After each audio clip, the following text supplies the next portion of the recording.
Muchas gracias. Iniciamos con la comparecencia de la ciudadana María del Pilar Parra Parra, para lo cual tiene una primera intervención de hasta por 10 minutos. Muchísimas gracias, señor presidente.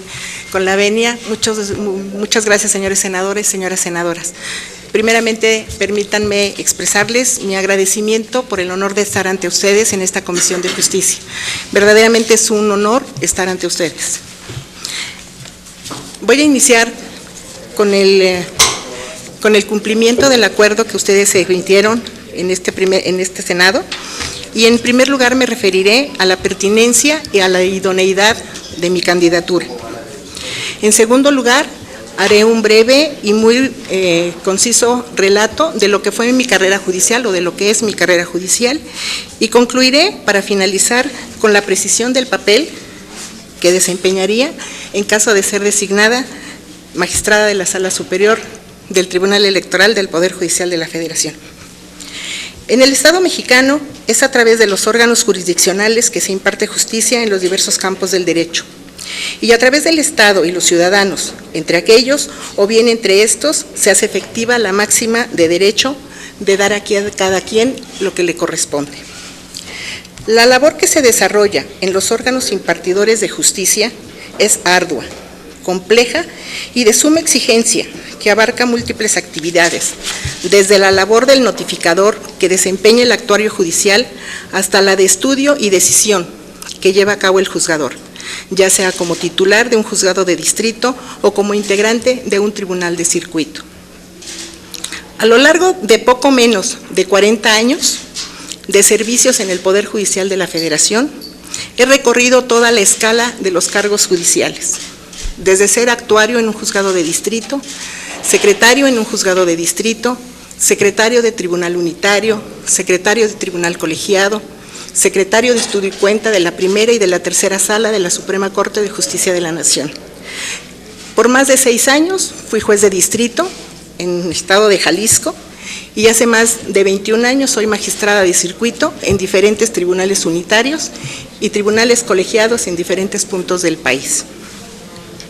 Durante el desempeño de cada cargo, he acatado fiel y cumplidamente los principios que rigen la carrera judicial, como son la independencia, la imparcialidad, la objetividad y el profesionalismo.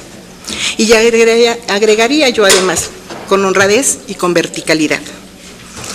Cada proyecto propuesto a mis superiores, siendo secretaria de alguno de los órganos jurisdiccionales, y cada decisión emitida, ya como juzgadora, fue revisada en conciencia, sustentada en la ley y en los diversos criterios jurídicos emitidos por nuestro máximo tribunal, invocando asimismo los tratados y convenios internacionales adecuados al tema, sujeto al análisis y revisión.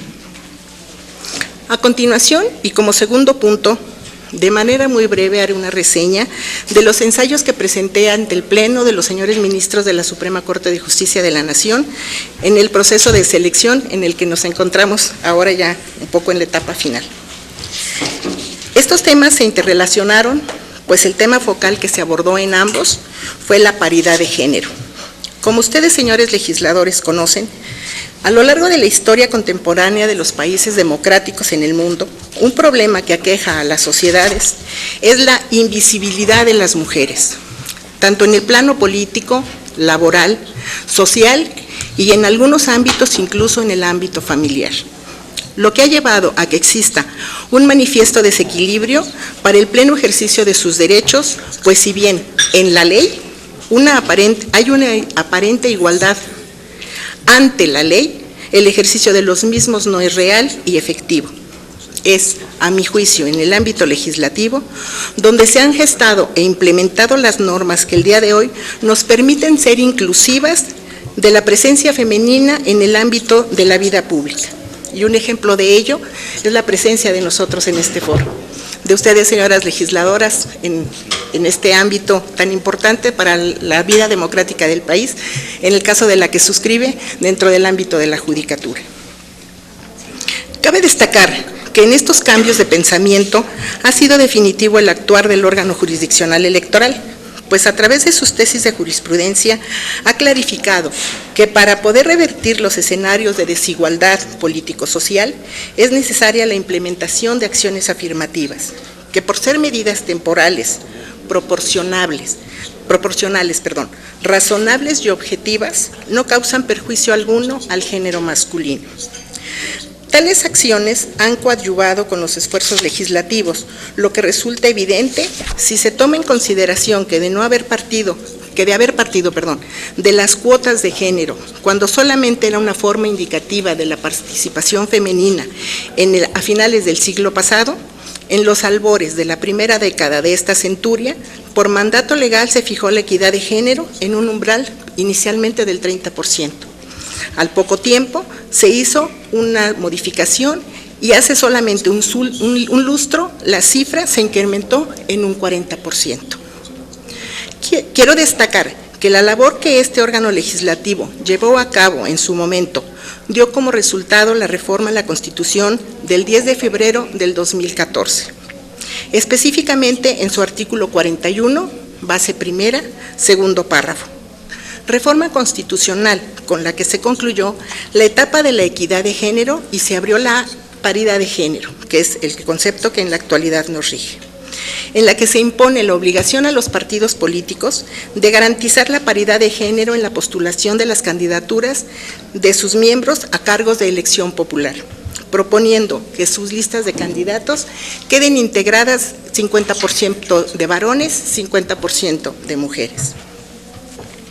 Por su parte, la Sala Superior, en diversas tesis de jurisprudencia que aluden al tema en cita, ha establecido con claridad la paridad de género y que debe de consolidarse a través de una doble vertiente, que viene siendo la paridad horizontal y la paridad vertical. Asimismo, dejó claro que para el debido cumplimiento de la disposición constitucional, los listados que se formulen por parte de los partidos políticos deben de estar constituidos fórmulas en las que tanto el candidato propietario como el candidato suplente pertenezcan al mismo sexo. Ello en virtud de que a inicios del año del 2002 se presentó el caso muy conocido como el caso Juanitas, en donde una dama era propuesta como candidato propietario y un caballero como candidato suplente. Y al muy poco tiempo de haber tomado posesión del cargo de elección popular, pues renunciaba, dimitía en cargo del compañero de fórmula, que en caso quedaba en funciones el caballero.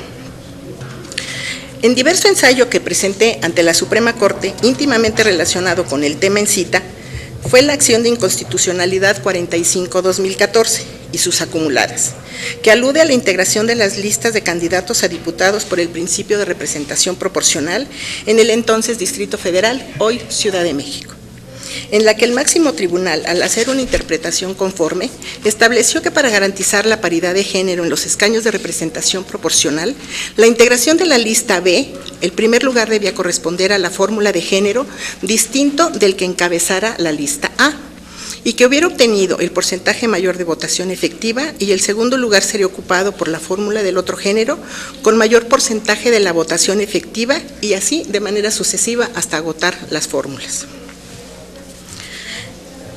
En el último aspecto de mi comparecencia ante ustedes, señores senadores, les preciso que, destacando el concepto de la actividad que he desempeñado a lo largo de mi carrera judicial, conozco al detalle el quehacer cotidiano del juzgador y me consta que la impartición de justicia en cualquier área del derecho no solamente se concreta a revisar los agravios, los alegatos o los argumentos del litigante, aplicar criterios e invocar normas o preceptos legales. No, la labor del juzgador va más allá de estos conceptos. La labor del juzgador consiste en desentrañar el punto focal de la contienda. Debe situarse en el contexto espacio-temporal, debe prever el efecto que tendrá su decisión, no solo en los justiciables contendientes, sino también en otros asuntos similares con personas diferentes, pues al fijar un criterio jurídico debe de ser claro, conciso, congruente, ponderando sus argumentos con verticalidad e imparcialidad claras y sustentadas lo jurídicamente procedente en cada caso específico. Por ello, de ser elegida magistrada de la Sala Superior del Tribunal Electoral, el papel que desempeñaré será continuar con la línea de conducta que me ha regido a lo largo de la vida, actuar con imparcialidad, con esmero, dedicación de tiempo completo, actuando siempre con transparencia, honradez, mesura y participación activa con quienes sean elegidos en este mismo proceso de selección, a fin de conformar un tribunal cuyo actuar sea congruente, recto y sobre todo transparente, y atienda con prontitud y diligencia a quienes acudan en él en busca de justicia. Todo ello en beneficio de la nación y de las generaciones venideras. Muchas gracias. Muchas gracias. Senadora Tagle, por favor. Gracias, presidente. Bienvenida, magistrada. Gracias. Yo quiero hacerle dos tipos de preguntas, una en materia de género y otros en temas de fiscalización y financiamiento.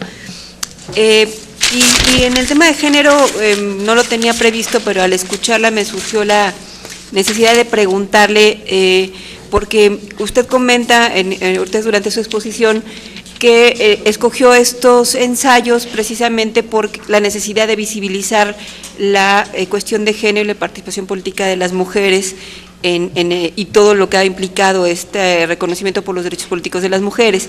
Sin embargo, al escucharla presentar su propio perfil, en todos los casos habla en masculino, secretario, juez.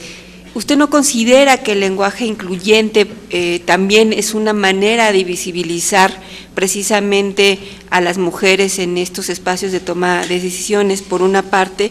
Y luego, con respecto ya a sus ensayos, que ambos hablan del tema de paridad de género, pero que además estudia el asunto de las cuotas de género, me gustaría preguntarle si usted conoce de una reciente resolución de la Sala Superior de este año, donde la Sala Superior resuelve sobre la suplencia de un senador en esta legislatura, particularmente de nuestro compañero Manuel Cárdenas Fonseca, que fue impugnado o solicitó otra mujer suplente, otra mujer en la lista de representación proporcional de ese partido acceder al espacio que había quedado vacante. En ese momento la Sala Superior determinó que no se incumplía con el juicio tan conocido de la sentencia 12624 del 2011,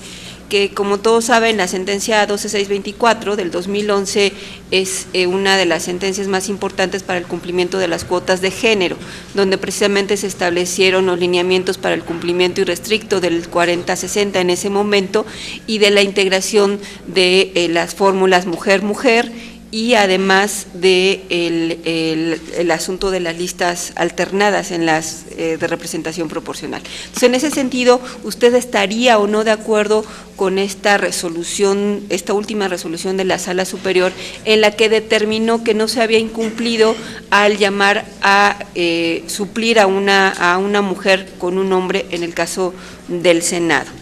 Y en materia de financiamiento y fiscalización, ¿qué opinión le merece el hecho de que en el país convivan diversas formas para calcular tanto el financiamiento de gastos de campaña como el tope de estos gastos para cada una de estas campañas? ¿Podría comentarnos, además de la federal, alguna otra fórmula para determinar los topes, así como la forma en que se determina el financiamiento para gastos de campaña? En su opinión, ¿esta situación complica o facilita la acreditación de nulidad recientemente incorporada en nuestra Constitución? Y también en este mismo tema, recientemente la Sala Superior en materia de las candidaturas independientes determinó que podían tener un financiamiento público mayor, privado mayor al público. En su opinión, ¿la consecuencia de esa determinación de la Sala Superior tuvo un impacto positivo o negativo en relación con la equidad de las contiendas electorales? Por sus respuestas, muchas gracias. Muchas gracias, señora senadora Tagle. Son preguntas muy interesantes las que me formula usted, y le voy a hacer la referencia muy curioso en relación a la primera pregunta. me hace usted el cuestionamiento en torno a la expresión que uso de haber sido secretario, actuario y todo esto. De hecho, podría decirle que con la antigüedad que tengo, es decir, fui actuario hace 39 años, de manera que en ese tiempo, de hecho, no había muchas mujeres. A mí me tocó de alguna manera hacer un poco esta parte que va iniciando en las actividades jurisdiccionales. Y el cargo y el nombramiento, como lo establece la ley orgánica, pues es de actuario o secretario, de manera tal que, bueno, pues tal vez un poco mi postura en este momento fue referirme a lo que viene siendo la denominación del nombramiento como tal. El día de hoy podría yo decirle que sí, soy magistrada de circuito, ya lo admite. Por ejemplo, en el caso del juez de distrito, hay compañeras, y en la actualidad es lo que se está usando, que se denomina la jueza. Yo considero que la ley orgánica establece que el nombramiento es juez de distrito, y en todo caso sería la juez de distrito. Sería la forma en que yo haría la distinción entre cuando es una dama o cuando es un caballero quien ocupa dicho cargo. En esa razón, no sé si queda de alguna manera respondida esta pregunta del por qué y la razón por la cual me refiero a mi persona, en sentido, dijéramos, un poco masculino en la denominación.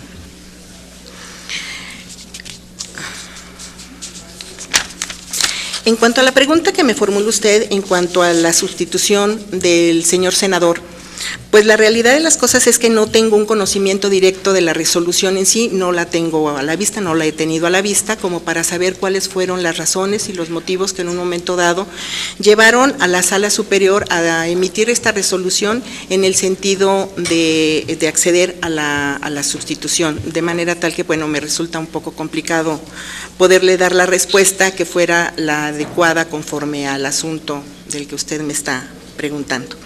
Y me disculpo por no conocer la resolución. La realidad es que es abundante el material que existe para llegarse de los conocimientos necesarios, ¿verdad? Bueno, en el tema de la fiscalización, me menciona usted que si la fórmula para determinar los gastos de campaña, me perdí un poco en la anotación de esto, ¿me podría indicar el complemento, por favor? Sí, te decía que hay diversas fórmulas para para calcular tanto el financiamiento de gastos de campaña como de topes de gastos de campaña, y si conoce usted estas fórmulas, nos las podría comentar, y si en su opinión esta situación de las diferentes fórmulas que hay en el país para calcular los topes de financiamiento y de topes de gastos de campaña facilitan o dificultan la nueva facultad que tienen de nulidad de las elecciones relacionadas con el tema de fiscalización. Yo creo que de alguna manera estas fórmulas a las que usted se refiere con mucha certeza, señora senadora, yo creo que facilitan en un momento dado el poder establecer un parámetro tope para no exceder esos topes que en un momento dado puedan dar con mucha claridad la posibilidad de fijar si una elección es nula o no lo es. Creo que de una forma muy rápida y concreta se lo diría de esta manera. Y por lo que se refiere a la resolución de la Sala Superior que determina en relación a la dijéramos, a la sustitución o el haber podido que una dama accediera a la vacante que había, por llamarla vacante de alguna manera, me parece que sí es adecuada, porque yo la podría enfocar incluso como si fuera una acción afirmativa que no está causando un perjuicio a la fórmula partidaria, porque está dándole oportunidad a una mujer a que pueda entrar a desempeñar ese cargo en ese momento y en esa legislatura específica.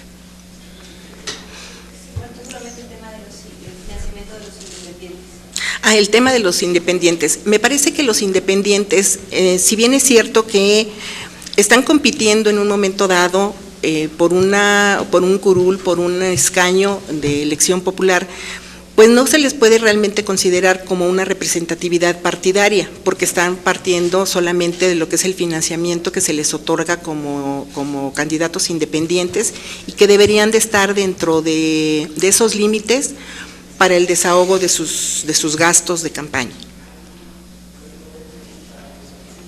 Gracias, señores senadores. Senador Monreal, por favor. Gracias. Bienvenida, licenciada, al Senado de la República. Yo quisiera preguntarle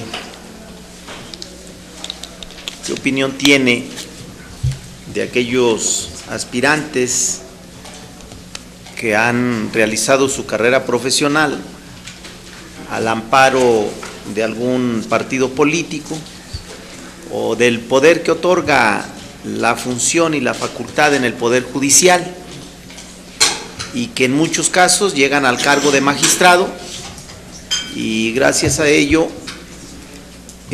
pueden ser o pueden seguir siendo promovidos. Inclusive de su actuar depende el ascenso. Y más allá, por eso le quiero preguntar, más allá de sus palabras, ¿qué mecanismo se le puede otorgar a la ciudadanía y a este órgano colegiado que de aquellos que sean elegidos magistrados en la sala superior se apegue al principio de imparcialidad? ¿Por qué creer que alguien que ha trabajado para algún partido político o el interés de quienes ostentan la función y el Poder Judicial y llegue a ser magistrado, velará por el bien común y no por el bien particular? Cuando le hablo del poder en uno y otro, es por esta facultad de la misma sala superior que tiene para el planteamiento y la propuesta.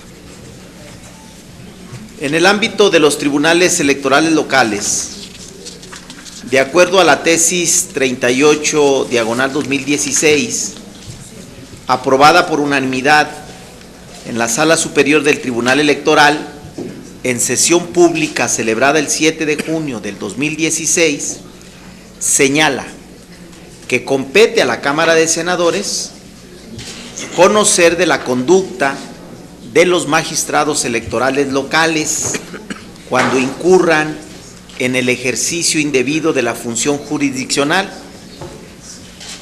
Sustentan lo anterior debido a que la designación de estos magistrados se realiza por este órgano legislativo. El criterio en comento se fundamenta en el artículo 116, fracción cuarta, inciso C, apartado quinto de la Constitución Política de los Estados Unidos Mexicanos, así como el numeral 105, párrafo 2 de la Ley General de Instituciones y Procedimientos Electorales. La tesis es relevante, pues genera el precedente para analizar la viabilidad de que la Cámara de Senadores también conozca de la conducta de magistrados electorales en las salas regionales e incluso en la sala superior del Tribunal Electoral. Y entonces la pregunta es, ¿considera viable que el Senado de la República pueda sancionar a los magistrados de la sala regional y superior? Por sus respuestas, muchas gracias. Gracias, señor senador.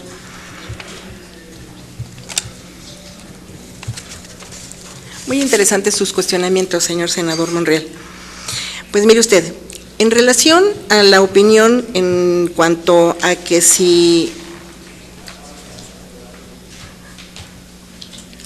cuando uno actúa como magistrado, por ejemplo, me voy a referir al Poder Judicial de la Federación en este preciso instante, yo creo que uno ha ido demostrando a lo largo de la carrera y a través de los diferentes titulares con los que uno ha trabajado, que uno va adquiriendo a lo largo del tiempo, porque es como todas las cosas que se van estructurando poco a poco, uno va tomando experiencia conforme cada asunto, conforme cada planteamiento en los asuntos.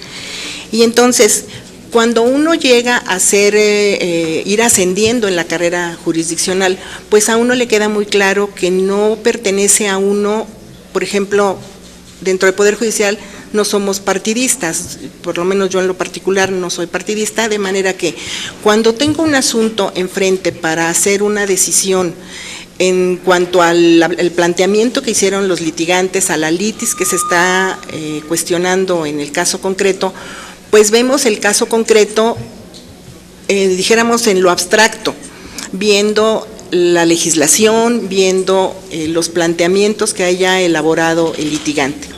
Y nos olvidamos por completo si ese litigante pues pertenece a alguna corriente política, pertenece a alguna religión, si pertenece a algún grupo social, de la naturaleza que éste sea. Nos concretamos simple y sencillamente a ver el planteamiento jurídico y a tratar de resolverlo en el fondo conforme a los lineamientos que nos rigen. Dentro de la institución, que yo sepa, no hay ninguna persona que haya sido, dijéramos, impuesta por algún partido. En la actualidad, la institución está funcionando más bien a través de concursos de oposición, en donde se plantean, dijéramos, concursos, preguntas que formula un comité técnico del Instituto de la Judicatura, y quienes obtienen los mejores puntajes después de una selección ardua que pasa por diferentes etapas, se van filtrando, se van haciendo la selección de las personas que están más aptas y más capacitadas para el desempeño del cargo, tanto de juez de distrito como de magistrado de circuito, que podríamos decir viene siendo ya la parte decisoria de la institución. Hay algunos de mis compañeros que para la selección de su personal, de las ponencias o de sus juzgados, también han implementado este tipo de concursos, de conocimientos, de manera que en la actualidad la institución está conformada con personas con un alto nivel jurídico, un alto nivel intelectual, que da la certeza al ciudadano de que cuando se imparta un fallo en un asunto específico, este es dictado conforme a derecho. Obvia y evidentemente para eso existen los recursos, porque normalmente quien pierde, e incluso muchas veces el que gana, que quería ganar tal vez un poco más, pues van a los recursos. Y entonces será un órgano diferente, con una óptica de secretarios proyectistas diferentes, quienes resuelvan. Y si a final de todo el proceso jurídico o judicial llegan a la Suprema Corte, la mecánica es exactamente igual, porque los señores ministros también están rodeados de personas que han seleccionado a través de un concurso de oposición, con una exposición de sus motivos. Cada día los chicos están mejor preparados, están dando maestrías, doctorados en el extranjero, lo que asegura que la institución ha ido creciendo con el paso de los años. Si yo me refiero a la etapa en la que yo entré a la institución hace casi 39 años, que entré como actuario en un juzgado de distrito en materia administrativa, pues realmente lo único que se pedía es que uno tuviera un título de licenciado en Derecho y uno aprendiendo, dijéramos, en el día a día, en el paso a paso. El día de hoy las cosas han cambiado. Y me parece que han cambiado en bien de la institución y obviamente por consecuencia en bien de la ciudadanía y de la parte de los foros. Espero haber dado respuesta a esa parte de su pregunta. Bueno, a la primera, parcialmente, en la segunda no me la respondió. No, ahí estaba, nada más estaba yo en la primera. Perdón, señor senador, discúlpeme. Menciona usted en relación a la conducta de los magistrados, tanto locales como la designación que se hace por parte del Poder Legislativo. A mí me parece que vivimos en un país democrático en donde hay una perfecta interrelación y un equilibrio, diría yo, entre los poderes de la Unión. De manera tal que, pues muchas de las actividades, tanto políticas como incluso jurisdiccionales, se interrelacionan. ¿Por qué razón? Porque, por ejemplo, en este proceso en el que estamos ahorita, ustedes van a decidir de una terna que ya les propuso el Poder Judicial de la Federación para ocupar un cargo en una institución que, bueno, se va a encargar de la impartición de justicia, específicamente en el ámbito electoral. Y me parece que esta interrelación a la que yo me refiero es muy útil y es muy sana, porque le da transparencia a la ciudadanía, le da certeza al proceso, en que todos comparecemos y partimos de una base común. Partimos de una base en donde ustedes nos evalúan con una previa, dijéramos, una preselección que ya hizo el Poder Judicial, y serán ustedes quien designen. Entonces, me parece que esa interrelación es muy sana, me parece que sí, y por esa misma situación de que es muy sana, me parece que sí sería viable que el Senado implicara estas sanciones a los diferentes rangos, tanto de salas regionales como de la sala superior. Espero que ahora sí esté respondida, señor senador. Sí. Muchas gracias. Bueno, sin duda hemos avanzado en la materia, en el tema. En el primer caso yo le preguntaba, en razón inclusive de lo que está sucediendo con la comparecencia de el interés de la renovación de la sala, porque hay justamente un magistrado de una sala regional que va a comparecer en próximos días, y el que en el comentario y en las expresiones del propio Poder Judicial y de la propia sala regional, que expresa que por consigna o por recomendación de operar una sentencia, el premio sería que forme parte de la sala superior. Eso ya inclusive se ventiló públicamente de ese acuerdo de alto nivel, y me daría mucha tristeza que esté pasando ese tipo de cosas, y que se acredite, porque además hay una serie de documentos que acompañan, que documentan su actuar, su proceder, inclusive se excusa de conocer de su función y de la responsabilidad en pleno proceso, y en el que lo hace con precisamente este motivo de las comparecencias. Entonces, esas cosas dejan mucha duda, pero sin duda se ha avanzado en la materia, y hay mucho que hacer, mucho trabajo, porque le preguntaba en la segunda de las preguntas, porque carecemos inclusive no solamente quizás del propio tiempo, sino del marco legal para la sanción y el conocer de los magistrados locales electorales y de los magistrados en las diferentes salas, ¿no? Pero muchas gracias por su respuesta. Gracias a usted, señor senador. Gracias. Senador Arechiga, por favor. Gracias, senador presidente. ¿Qué tal? Buenas tardes. ¿Cómo está, señor senador? Mi pregunta es algo técnica. ¿Cuáles son los principios que se deben aplicar en caso de realizar ajuste en la asignación de los escaños de un partido político para llevarlo dentro de un límite institucional? Ya había habido una pregunta al respecto, algo semejante, ¿no? Lo comentaba la senadora Tagle. Otra pregunta, ¿aplicaría usted la acción tuitiva respecto de las composiciones de las cámaras del Congreso de la Unión? Y la última, nada más, en este caso serían 3. ¿Cuáles son las diferencias entre las facultades de asunción y de atracción del Instituto Nacional Electoral? Gracias por sus respuestas. Muchas gracias, señor senador. Muy interesantes sus cuestionamientos, le agradezco los mismos. En relación a cuáles son los principios para hacer el ajuste dentro del marco constitucional, me parece que en un momento dado habría que checar pues las disposiciones de carácter legal, que son de hecho las que nos tienen que regir, ¿verdad? Y en un momento dado pues verificar ese marco constitucional para el efecto de que cuando se hagan los ajustes en los escaños, pues todo mundo pudiera quedar debidamente representado.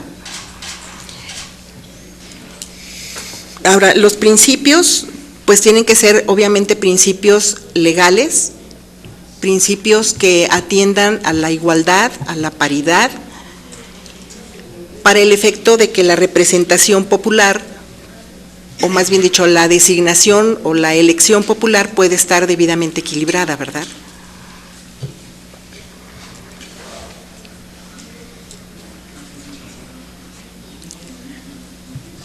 En relación a la cuestión de le entendí la acción tuitiva, yo la conocía como la representación tuitiva o el interés tuitivo, que se diferencia de alguna manera del interés legítimo.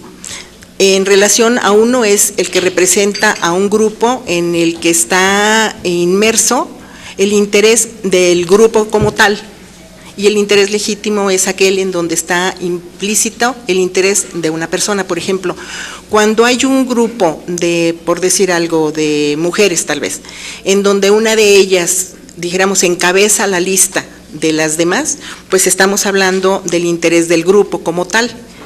Y cuando está una persona, por decir algo, en una representación social o como una sociedad anónima, para que sea un poco más claro, el representante legal, pues ahí estamos hablando del interés legítimo de la persona, o sea, cuando actúa como por sí mismo, por sus propios intereses, como para hacer un poco la diferencia entre uno y otro.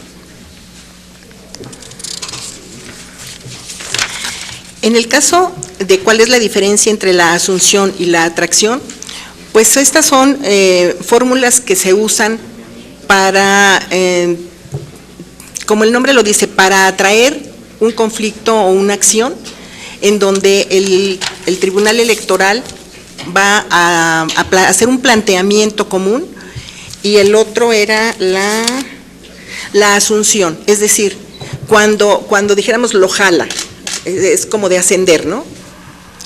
Eso es lo que yo considero. Entonces, una es simplemente atrae por la cuestión de la similitud en cuanto al planteamiento que se está haciendo, y en el otro pues está la similitud y entonces simplemente lo absorbe, como una especie de absorción. No sé si está cubierta esos cuestionamientos. Muchas gracias, señor senador, muy gentil por sus preguntas. Senadora de la Peña, por favor.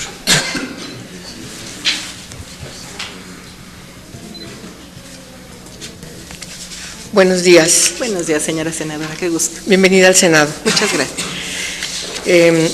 Fíjese que tenemos alguna preocupación, que usted sabe, ha logrado que desde la Sala Superior se apoye a distintas mujeres que están en los espacios de poder y que por alguna razón o diversas razones tienen dificultades para asumir su encargo.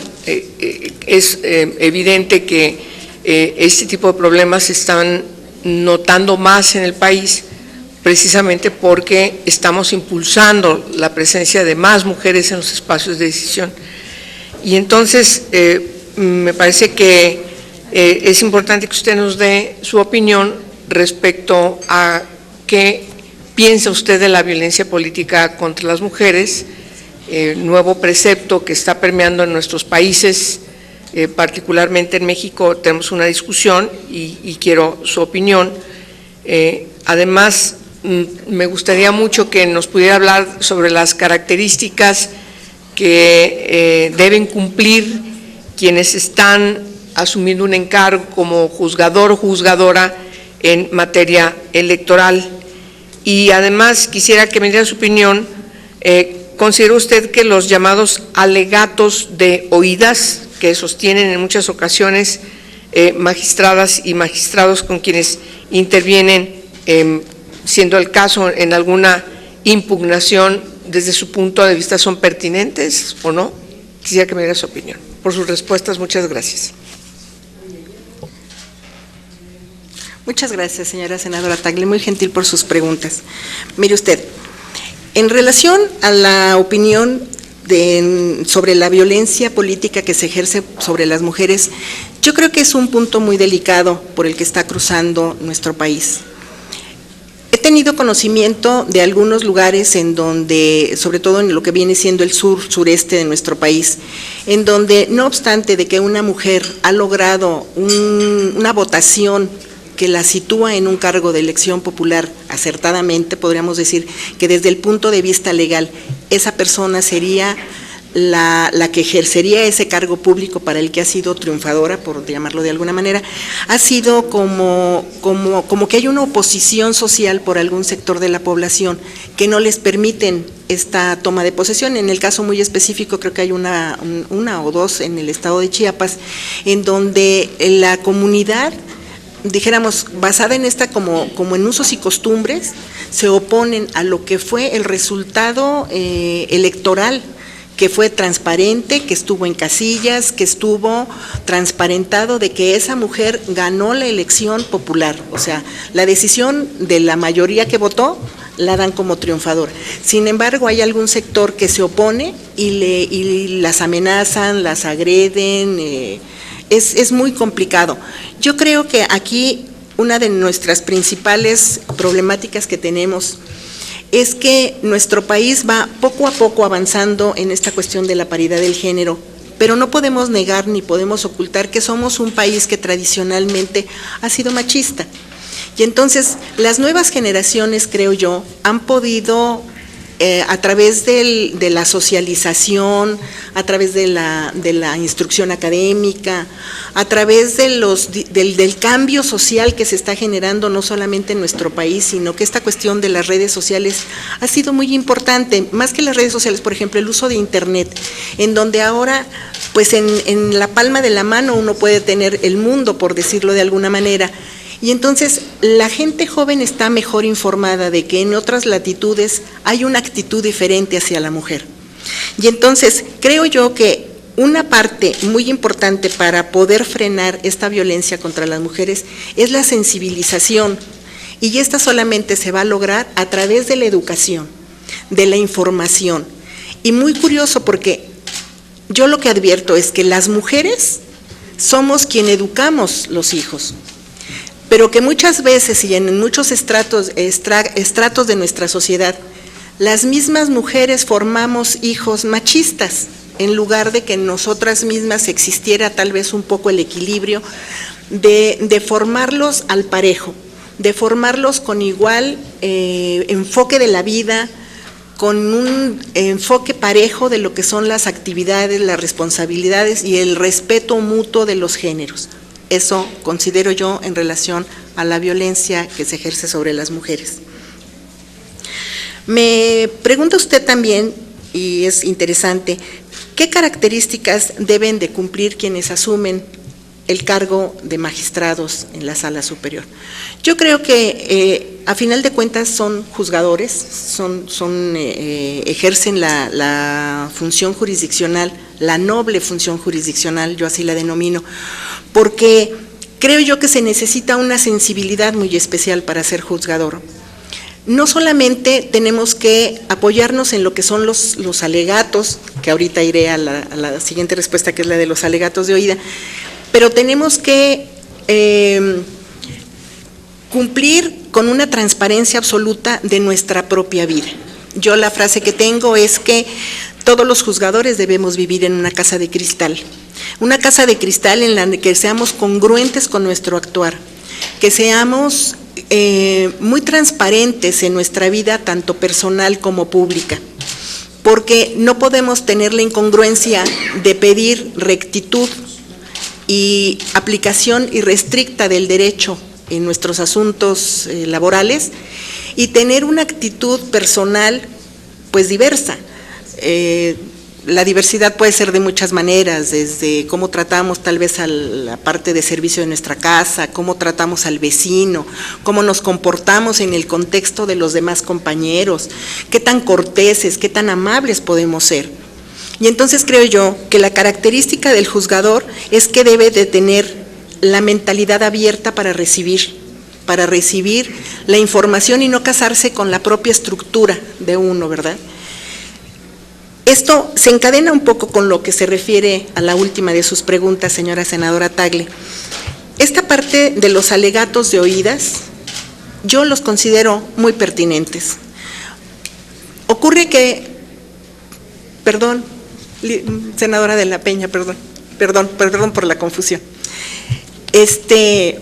Yo creo que los alegatos de oído son muy sanos porque muchas veces la estructura de un escrito perdón, la estructura de un escrito puede estar muy fría, dijéramos, llamémosle amañada, la forma en que se expresa algo por escrito. Sin embargo, cuando uno recibe a la parte contendiente, cuando uno recibe a la parte involucrada, y no me refiero necesaria y expresamente al litigante, sino a la parte que está representada o que tiene el conflicto, a mí me ha dado en la experiencia muchísima luz. Uno de mis sistemas de trabajo es que yo tengo una libretita parecida a la que traigo el día de hoy, en donde yo anoto todos los días que llega alguien a verme, en qué relación, a qué asunto, quién llegó a verme, qué carácter tiene dentro del expediente, qué me dijo, y termino por poner qué le dije. Y esto ha sido muy útil porque a la hora de revisar el asunto, a la hora de emitir la resolución, pues voy, consulto mis notas y me dan datos que a veces no aparecen en el expediente. Reflexiones que hay ocasiones en que no se plasmaron o no se plasmaron como ellos querían. Que a lo mejor en el escrito yo lo interpreté de una manera diferente. Y entonces, bueno, están un poco ligadas las dos respuestas finales. Espero haber dado respuesta a sus preguntas, señora senadora de la Peña. Muchas gracias. Senador Gracia, por favor. Bueno. Bienvenida, muchas gracias por estar aquí. Mis preguntas no van a ser técnicas porque su perfil creo que nos puede dar mucha luz respecto a todo este proceso, me voy a explicar. Ha habido 4 ternas que han sido las más, pues, polémicas. Las 2 de mujeres y las 2 jurisdiccionales, por diferentes razones. Las de mujeres, porque consideramos que la Corte nos limitó en cuanto a la posibilidad de ser más amplio en la participación de paritaria de género en la integración hasta la superior. Y las de jurisdiccionales, porque pues hay quienes consideran que falta la experiencia más técnica en el tema. ¿Y por qué creo que es importante hacer esta pregunta que le han hecho a otros candidatos, pero en su caso particular, hacerla de forma más incisiva? Porque creo que su caso demuestra cómo la Corte no aprovechó estas 2 coyunturas. ¿Por qué a usted la catalogaron por su género, cuando lo que lo debería definir para este proceso es su experiencia jurisdiccional sin importar el género? Para mí su establecimiento dentro de esta terna es un acto claramente discriminatorio por parte de la Suprema Corte de Justicia de la Nación, y quisiera saber pues su opinión al respecto de este proceso. Segundo punto, que me lleva a cómo usted considera que su experiencia jurisdiccional en otras materias le pueden aportar a su integración dentro de la Sala Superior en la técnica electoral. Y un tercer punto, y creo que usted lo mencionó de una forma somera en anteriores participaciones y que me abrió pauta para esta pregunta. Aún y cuando falta mucho que hacer por generar la paridad o la igualdad de oportunidades entre hombres y mujeres, se ha avanzado sin duda. Y quienes estudian hoy la carrera de Derecho, quienes están iniciando su actividad en un poder judicial de cualquier índole, sea local, federal, administrativo, lo que sea, obviamente como mujeres es mucho más fácil hacerlo ahorita que hacerlo hace 10 años, o mucho más hacerlo hace 20 o hace 30. Y creo que de su perfil tiene esa experiencia de cuando participar y hacer carrera jurisdiccional como mujer era mucho más complicado que lo que es hoy, que son otras contendientes, pues que les ha tocado mucho más fácil. Yo pongo mi experiencia cuando estudié Derecho en la década de los 90, pues ya era, por lo menos la conformación de los salones de clase ya era relativamente igualitaria. Eso no sucedía en los 80s, mucho menos en los 70s, y igual sucedía obviamente por circunstancia natural en los poderes judiciales. Entonces le haría esas 3 preguntas. ¿Qué considera de este proceso de designación de las ternas jurisdiccionales y de las mujeres? ¿Cómo su experiencia jurisdiccional en otras materias puede aportar al tema electoral? ¿Y cómo su participación de ya de varias décadas dentro de esta carrera jurisdiccional le puede ayudar a darle este rol paritario a sus decisiones dentro de la Sala Superior? Gracias, señor senador Gracia. Pues mire usted, En relación a la postulación que hizo la Suprema Corte de Justicia de la Nación y la conformación de estas ternas, pues yo con toda honradez le debo decir que no me siento discriminada, al contrario, me siento sumamente halagada, me siento sumamente reconocida en esta doble vertiente, por decirlo de alguna manera. En esta doble vertiente, porque por una parte me escogen por la carrera y la trayectoria, perdón por ser vanidosa, la carrera impecable que tengo, y la otra por ser mujer. Yo creo que la Corte siguió algún criterio, dijéramos, para encajonarnos en las ternas como mujeres. Y bueno, en el caso muy concreto, pues creo yo que vanidosamente digo que conmigo se conjugan las dos partes. Si en un momento dado nos hubieran distribuido a las mujeres en las diferentes ternas, pues yo tengo la plena confianza y el aplomo de decirlo de manera pública ante ustedes y ante las cámaras, que posiblemente hubiera sido designada de todos modos. ¿Por qué? Porque muchos de mis compañeros son de una antigüedad menor. Y le debo de decir que precisamente por haber sido funcionaria hace muchos años dentro de la institución, casi siempre me ha tocado, para mí, la fortuna, porque he aprendido mucho, la fortuna de ser la única mujer como secretaria, la única mujer como secretaria de tribunal, la única juez de distrito. En un momento dado yo era la única juez de distrito en Jalisco, y les voy a decir una referencia que por ahí me enteré en algún momento.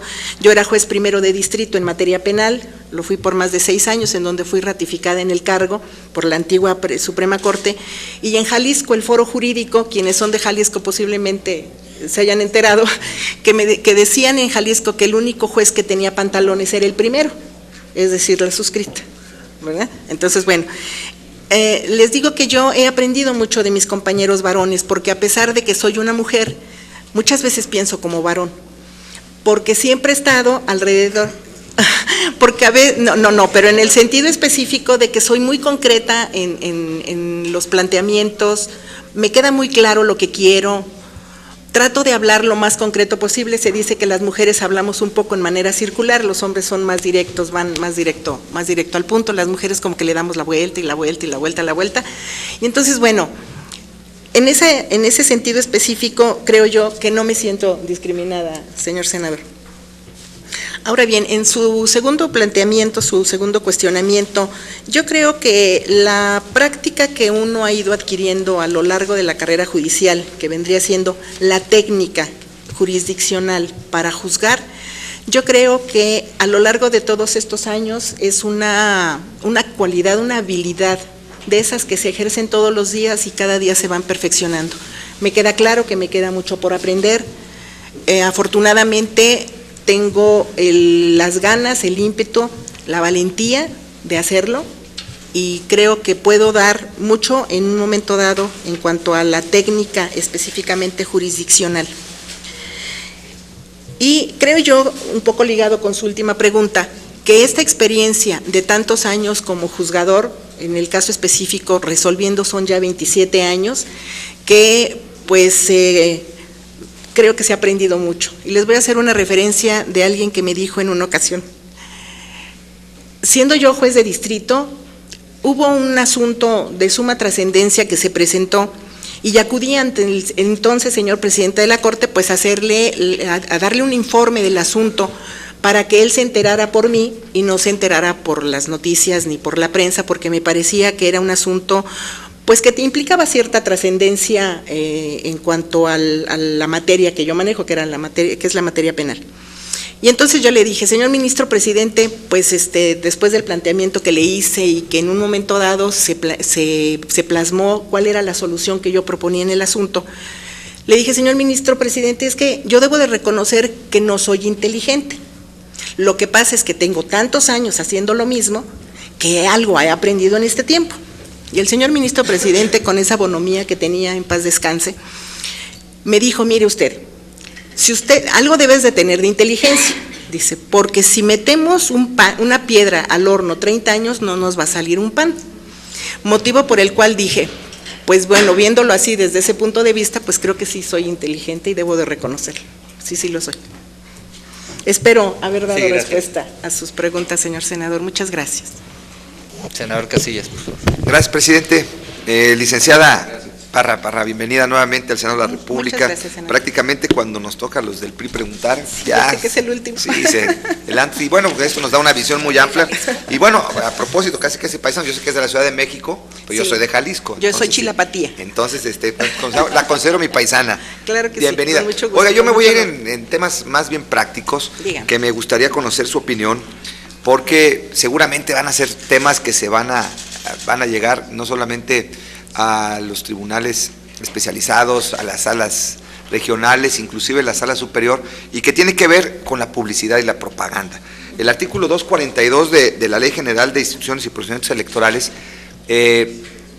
permite que los funcionarios públicos puedan realizar por lo menos una vez al año una actividad de información, de publicidad de sus acciones, los informes ya sea de los gobernadores, de los presidentes municipales, del presidente de la República, inclusive los propios legisladores estamos en la capacidad de informar a través de los medios electrónicos, a través de la publicidad, de nuestras acciones en un determinado tiempo. Y yo quisiera preguntarle en ese sentido si este precepto que contempla la Ley General de Instituciones y Procedimientos Electorales no contraviene el artículo 134 de la Constitución Política de los Estados Unidos Mexicanos. Por otro lado, yo quisiera conocer su opinión en torno a la actividad publicitaria dirigida. Si usted considera que puede influir en las preferencias electorales el hecho de que algún actor político, asumiendo o a través de la facultad que tiene como representante o como funcionario público de dar información y de presentarse en los noticieros de manera reiterada o generar información que a lo mejor no lo es tanto porque puede tener algún tipo de acercamiento con un medio de comunicación. Ya lo decía el senador Manuel Cavazos, ¿no? Hay quien inclusive utiliza la tribuna para hacerse campaña y a través de alguna acción, lo que buscan no es una acción, sino buscar cómo aparecer en los medios de comunicación, generar una noticia, cuando a lo mejor no lo es y que puede considerarse una actividad y no el mero ejercicio periodístico de un medio de comunicación de informar. Y ver ahí cuál es ese límite que hay entre lo periodístico y una actividad publicitaria. Y por último, yo quisiera conocer su punto de vista y su opinión para que me pudiera más o menos orientar para usted cuáles son y en qué consisten los elementos de identificación de propaganda personalizada de los servidores públicos. Nuevamente, bienvenida y por su respuesta, muchas gracias, magistrada. Muchas gracias, senador Casillas. ¿Cómo fue la última, perdón? La diferencia. El límite entre lo público y la actividad. Para usted, ¿cuáles son y en qué consisten los elementos para la identificación de propaganda personalizada de los servidores públicos? Gracias por la repetición. Muy interesante su planteamiento, señor senador. Creo yo que en este rubro de la publicidad y la propaganda, en relación a lo que viene siendo esta aparición o estas declaraciones que hay veces que por la misma función pública que desempeñan tienen que emitir. Yo creo que es una línea tan tenue la que separa a veces esta parte de cuando se está haciendo la publicidad de manera personal, como decía el señor senador Cavazos Lerma, que podríamos decir que esta actividad verdaderamente pues sí se opone en un momento dado con el 134 constitucional, ¿verdad?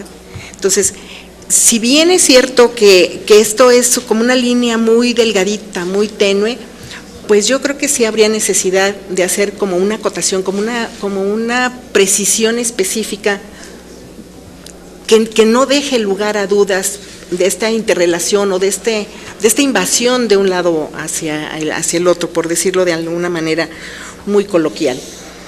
Creo yo que también el funcionario que lo hace, pues a veces la intención puede ser doble, ¿verdad?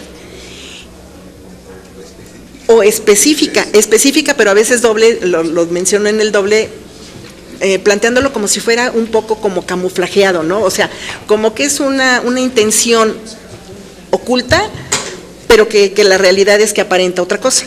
O sea, un poco el refrán ese de nuestro pueblo que dice que no hay que hacer cosas buenas que parezcan malas, ¿verdad?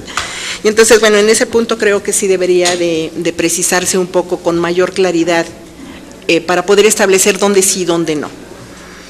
En relación a esta parte que menciona usted de la actividad publicitaria, cuando de manera reiterada se sale a un medio a hacer un poco notoriedad, dar la notoriedad, posiblemente previendo una actividad política o contenciosa futura. Y entonces, pues muchas veces creo yo que el ser humano, cuando ve algo de manera reiterada, pues termina por convencerse. Y si vemos en un medio de publicidad, en un cartelón, en una propaganda, un rostro o un nombre, pues a lo mejor, aunque la contienda sea muchísimo tiempo posterior, pues seguramente nuestra mente se va a ir hacia ese nombre que ya nos resultó conocido por alguna razón, aunque no conozcamos muchas veces de fondo ni su plataforma, ni su pensamiento, ni las acciones que ha desarrollado en un momento dado y que verdaderamente puedan convencer a la ciudadanía de que ese es el candidato idóneo. Muchas veces nos vamos porque dice uno, pues es que siempre sale, o yo lo he visto, es como muy, el ser humano nos vamos muchas veces con esa idea de lo que nos resulta aparentemente conocido, aunque a veces lo conocido no resulta a veces muy bueno, ¿verdad? Pero bueno, esa parte ya no es parte de la pregunta.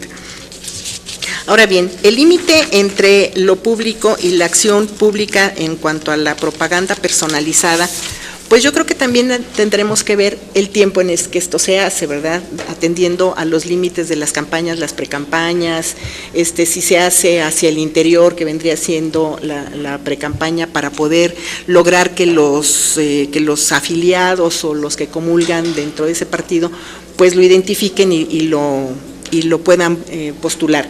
Y si ya es en campaña, bueno, pues ya la cosa ahí ya cambió, ¿verdad? Ahí ya cambió. No sé si está respondida. Muchas gracias, señor senador. Pasamos a ronda de preguntas de la sociedad civil. ¿Anda usted? Zapopan, sí. Sí. Bueno, Ciudad Judicial está ahí en su... Muchas gracias. Periférico, que ahorita están repavimentando y ya es la locura. Y el aeropuerto está peor. La pregunta es de artículo 19, la Oficina para México y Centroamérica. ¿Su actuación en algún cargo del servicio público ha sido alguna vez materia de comentarios en los medios de comunicación? ¿Qué opina de los comentarios recibidos? Muchas gracias, señora senadora de la Peña. Muchas gracias a quien formuló esta pregunta, que es muy interesante, porque además me hace recordar mis viejos tiempos de juez de distrito. Efectivamente, a lo largo de los 6 años y fracción que fui juez primero de distrito en el estado de Jalisco, obvia y evidentemente me tocaron asuntos muchas veces muy controvertidos.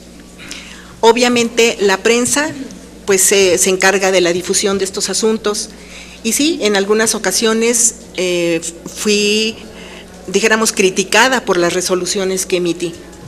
Por ahí hubo una revista hace muchos años, que creo que a estas alturas ya no existe, la verdad es que no le llevo la pista a las publicaciones, pero que en un momento dado a un grupo de jueces que coincidimos en esa época, nos pusieron los narcojueces, porque resulta que resolvíamos asuntos que consignaba la Procuraduría, muchas veces carente del sustento legal suficiente como para poder decretar un auto de formal prisión en contra de algún inculpado, Y obviamente que cuando uno dictaba una resolución totalmente apegada a derecho y que concluía con la libertad de alguna de estas personas, obviamente, pues como coloquialmente se dice, salía el periodicazo.